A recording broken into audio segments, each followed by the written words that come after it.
So our next speaker is Rachel Breslin, PhD. Has served in a variety of operational and strategic positions in the military for over a decade. She organized and oversaw operations and training involving thousands of U.S. military personnel and local nationals in multiple multinational settings, managed millions of dollars in equipment, and commanded a unit of nearly 200 service members. As Special Assistant to the Chief of the Staff of the Army, Rachel planned, prepared, and executed strategic engagements, coordinated communication strategies, and provided policy assessments on major issues. For example, the integration of women in combat and the retention of junior military officers. Rachel is a senior applied social scientist in the Office of People Analytics in the Department of Defense. She conducts data collection and research on sexual assault, sexual harassment, and gender discrimination in the military. Rachel is also an adjunct professor at the George Washington University, a fellow with the lab at DC, and a lieutenant colonel in the U.S. Army Reserves. Rachel earned a Bachelor's of Science in International Politics from the U.S. Military Academy at West Point.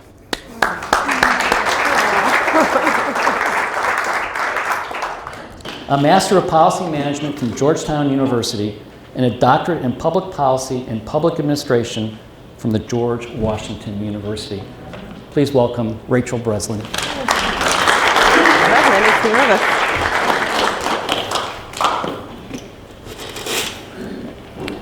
So because I work for the Department of Defense, I need slides.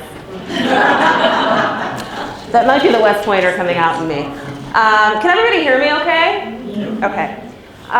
So I also want to thank Allison and Rob and all of you for having me. It's been a very busy week. If you read the news, there's lots going on with regards to sexual assault, sexual harassment, and gender discrimination in the military. So I'm glad to end the week on a positive note by being here with all of you. I'm going to do something that I have not done before. Believe it or not, I've never really talked about my experience in the military for a lot of reasons. I think that it's actually not something I'm comfortable talking about. But I realized that the only way that I could talk about building resilience was to tell you my story. And it's my story. It's probably not the same as Kimberly's story or any other veteran, but it explains a lot about how I ended up where I am today. And who I am, and how I was able to reintegrate as a civilian back with all of you in civil society. So I'm going to discuss everything from the beginning. And it all starts, hopefully you all can see this picture. It's kind of washed out, but this is an old Corps photo from West Point. These are photos that have been taken since the beginning of the academy, where cadets would get together and the first class would take have a photo taken of them in small groups. So it starts here. My story starts here in 1997 when I broke my father's heart and told him that I was going to West Point. Now, you're probably saying, how could that break my father's heart? My parents are immigrants. They came to the United States roughly 40 years ago from Haiti. And my father and mother raised 5 children, sent all of them to college. But my father had been holding out on my going to Northwestern University. He drove a cab in that community, had spent a lot of time driving people around, professors, whoever, to the university, and had his heart set. I was the one. I was going to do it. I was going to go to Northwestern. Everybody else had gone other places. And I said, actually, no, I'm going here. And it didn't make a lot of sense to him or to my mother, quite frankly. They didn't have the attachment that many people in our country and probably in other places do as well to West Point. But it's what I had my heart set on. West Point was a really tough experience for me, as you can imagine. I arrived there the day before my 18th birthday, on our day, reception day. And over the course of the years, I would really describe West Point in two ways. It was the most rewarding experience, but it was also the most isolating experience. It was rewarding in all the ways you can imagine. West Point is designed to break you down and rebuild you. It takes people from all over the country who were stars. They were exceptional wherever they were, and it finds their weakness, and it points it out to them, and then helps them rebuild it. Helps you build and become stronger in that particular area. And so it's really rewarding in that way.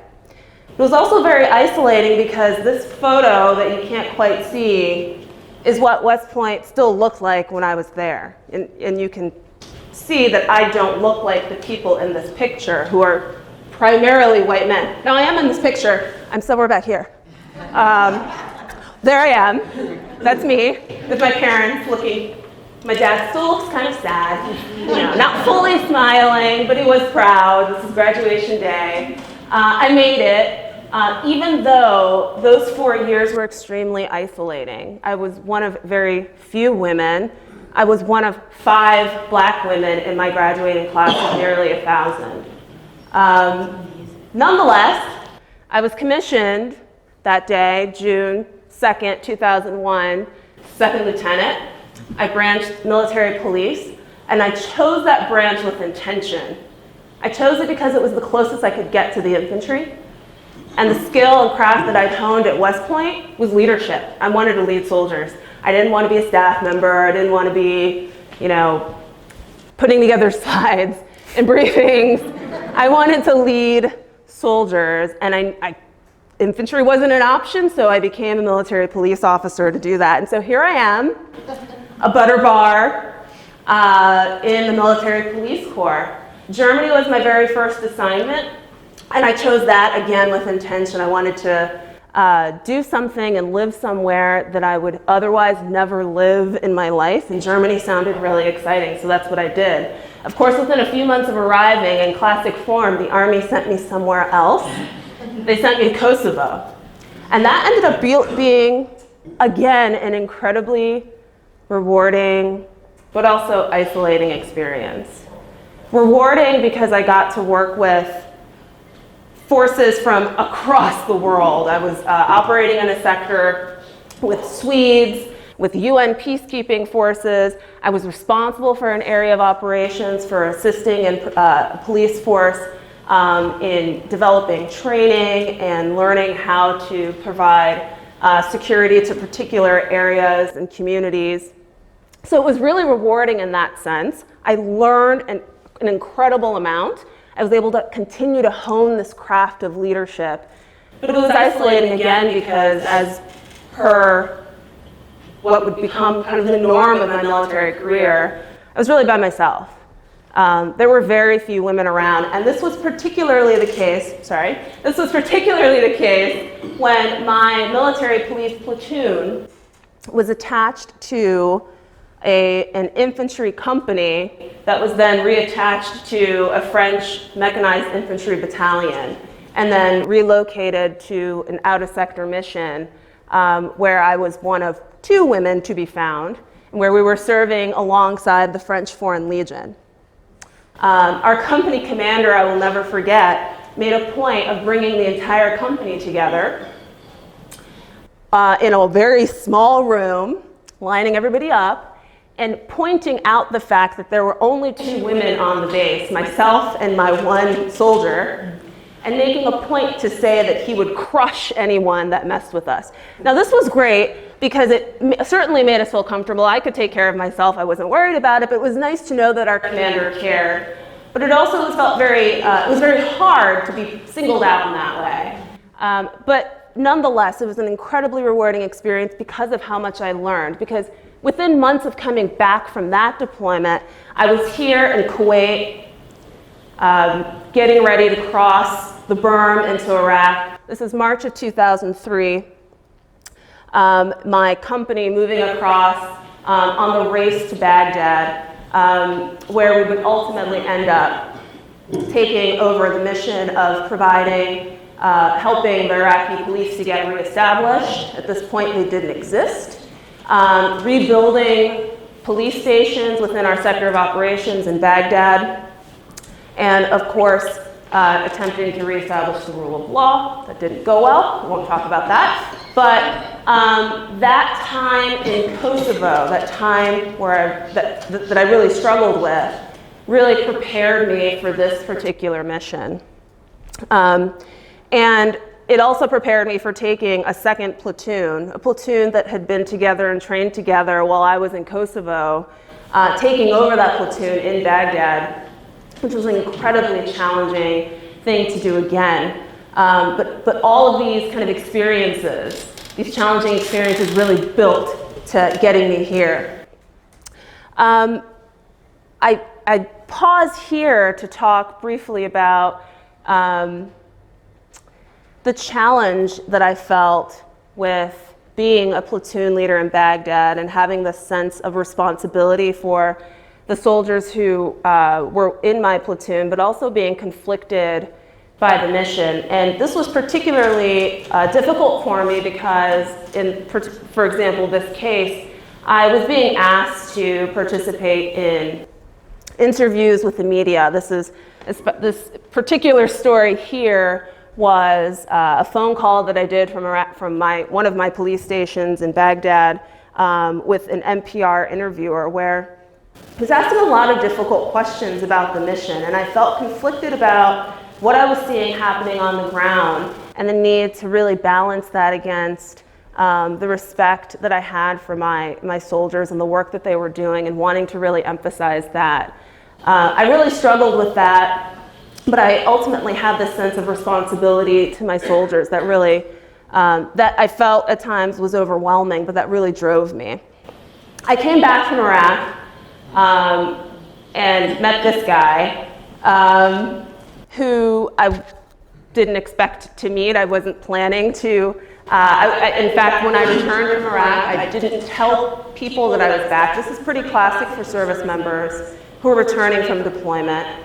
They'll often further isolate themselves, and that's exactly what I did. I didn't tell anyone I was back. I didn't go home. I didn't talk to anyone. I kind of hid out. Somehow, friends of mine met him. He was in Germany at the time when I redeployed and thought we would hit it off, and they were right.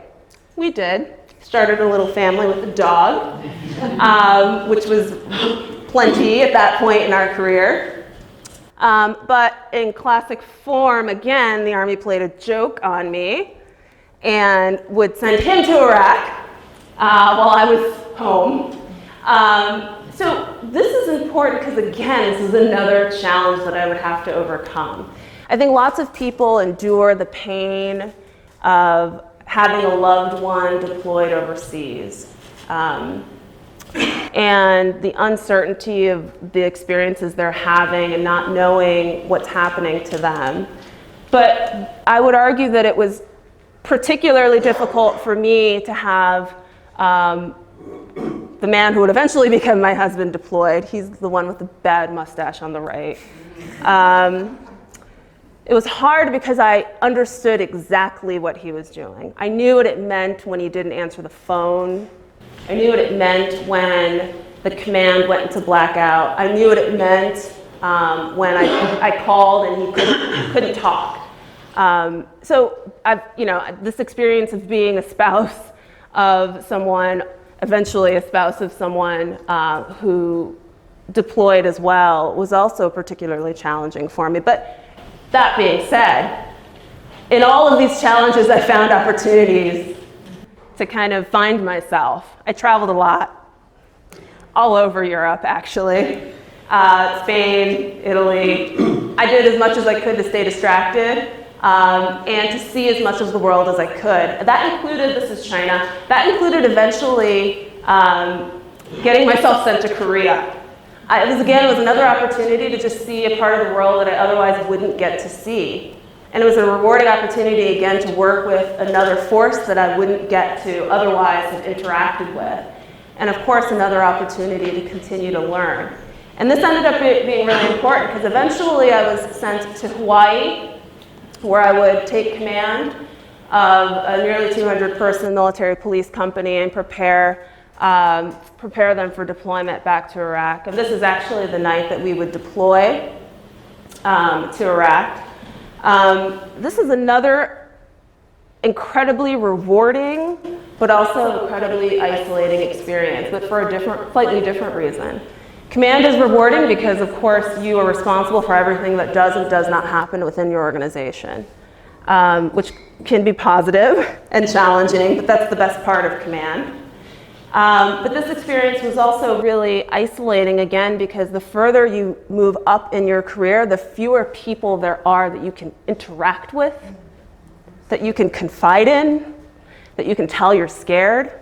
And I'm certainly scared a lot of the time in Iraq as a company commander. I can tell you I couldn't go to sleep at night until every single one of my soldiers was back inside the wire. I just couldn't do it. So I spent a lot of sleepless nights. But there's no one you can talk to, there's no one you can tell that to, because you are the commander.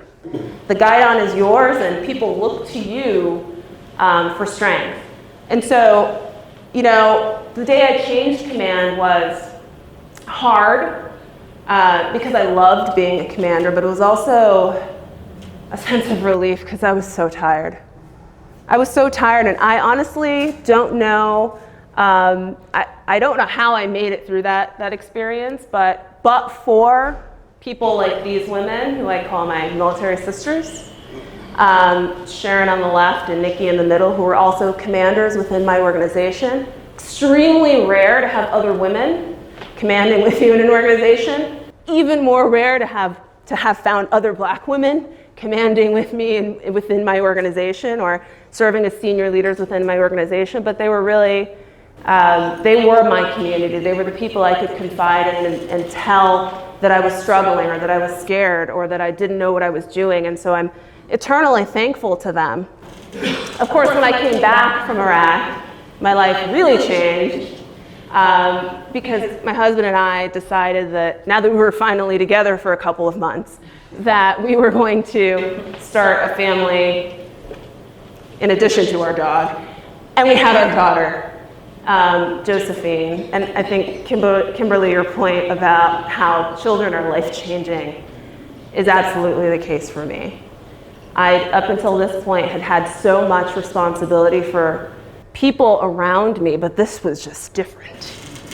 This is, for parents in the room, you understand, this is something else.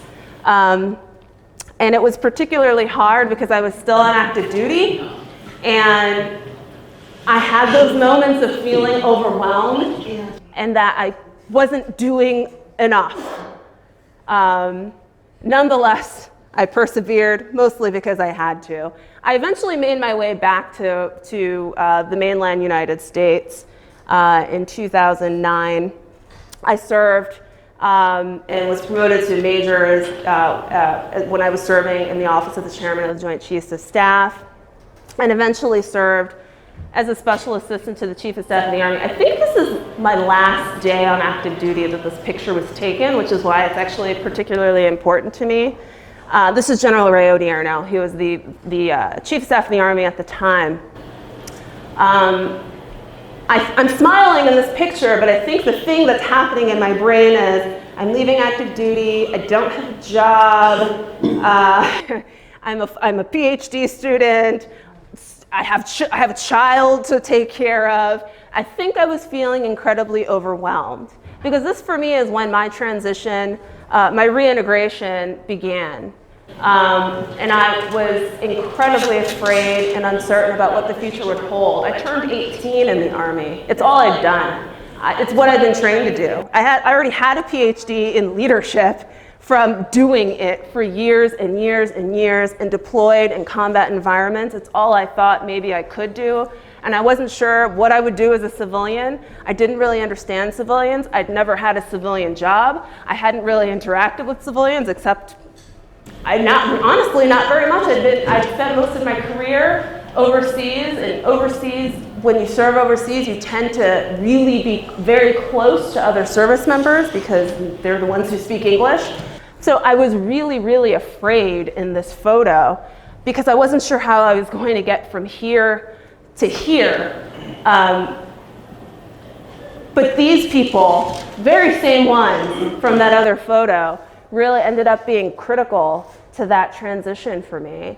And it's exactly what Kimberly talked about. It's that having and finding a sense of community. I mean, this is really what resilience is about to me. It's about identifying ways to overcome. And for me, this kind of the social support really ended up being so important to my reintegration, because I was leaving the military, but I really needed to still maintain my connection to these service members.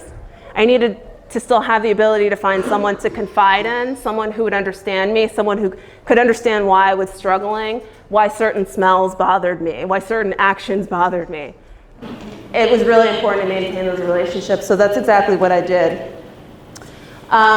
You can't read the quote here, but one other really important part of my reintegration and preparing for this uncertain future, what I was going to do next, and all of those overwhelming moments when I just wasn't sure if I could do anything next, and there were many of them, I can tell you that one of the biggest things, the most important things to me, was to look back on all of those things that I described to you, and to remember that I had done hard things before. I had to tell myself that out loud. I had done hard things before. I can do this hard thing now. And in particular, why this photo is important to me, this is just a miscellaneous street in Washington, D.C., and the orientation is towards the sky. And that's with intention, because there were some days, and actually, to be honest with you, I still do it to this day, where I'll be walking through the city, through Washington, D.C., and it's loud to most people. It's chaotic. There's horns and construction and all kinds of nonsense happening, but I will look up at the sky on a day like this, where it's a little bit cloudy or maybe just starting to get dark, and I will be struck by the quiet. There are no tracer rounds. There are no weapons going off in the distance. It is quiet. And I'm reminded I've done hard things before. I can get through this day. And that's been really important to me in my reintegration. It's also been important, Kimberly set this up for me perfectly, to find meaning and purpose. And that's why the work that I was able to find eventually with the lab at DC was so important to me. The lab at DC is a group of social scientists and data scientists doing work in DC government. That's not super important. What's important is that the work they were doing was geared towards helping people at the local level, finding solutions to housing crises, police violence, violence reduction, lead poisoning in children, education, how do we get kids to school? And I was excited about that.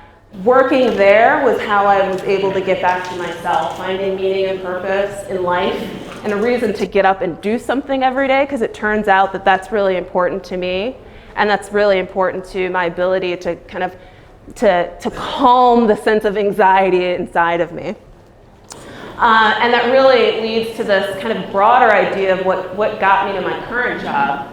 I realized that I needed to build on my past experiences, that I wasn't leaving the military behind, and that I didn't have to, that I needed to continue to incorporate those experiences into current life. And that's why I left my job in DC local government to go back to the DoD and to do the work that I do now in the Office of People Analytics, focused on sexual assault and sexual harassment in the military, because I knew that I had the right background and experiences, but also that I just cared. I care about the women who serve and feel isolated like I did for all of those years in the military. I cared about them having someone who understood their experiences and that could be a voice for them. And so building on past experiences was really important to my reintegration, but of course, most importantly, it's remembering the bigger picture. I eventually had a little man named Henry. They're much older than this now, but I just love this photo.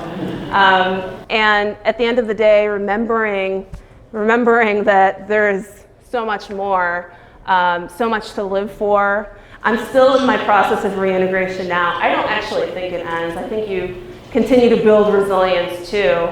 But same things Kimberly talked about, I just every day continue to remember that there's so much to look forward to. Thank you.